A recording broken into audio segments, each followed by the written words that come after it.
Subscribe કરો અમારી news ચેનલને અને બેલ આઇકોન ક્લિક કરવાનું ભૂલતા નહીં. વીર નર્મદ યુનિવર્સિટી ખાતે વોટર હાર્વેસ્ટિંગ સિસ્ટમના કાર્યક્રમનું આયોજન કરવામાં આવ્યું છે. કેન્દ્ર સરકારના નેશનલ વોટર મિશન સ્કીમ અંતર્ગત જળ સંચય જન ભાગીદારીના ઉપક્રમે વીર નર્મદ દક્ષિણ ગુજરાત યુનિવર્સિટી ખાતે વોટર હાર્વેસ્ટિંગ સિસ્ટમ ઇન્સ્ટોલ કરવાનો કાર્યક્રમ યોજાવા જઈ રહ્યો છે. કેન્દ્રીય જળ સંચય મંત્રી સી.આર. પાટીલ કાર્યક્રમમાં મુખ્ય અતિથિ તરીકે હાજર રહેશે.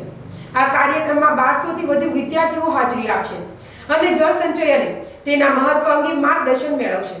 તેમજ યુનિવર્સિટી કેમ્પસમાં વોટર હાર્વેસ્ટિંગ સિસ્ટમ સ્થાપિત કરવાની પણ શરૂઆત કરવામાં આવશે, જે પર્યાવરણ સંરક્ષણ અને પાણી બચાવવાના પ્રયાસોમાં સહાયરૂપ થશે. જમના ન્યૂઝ સુરત.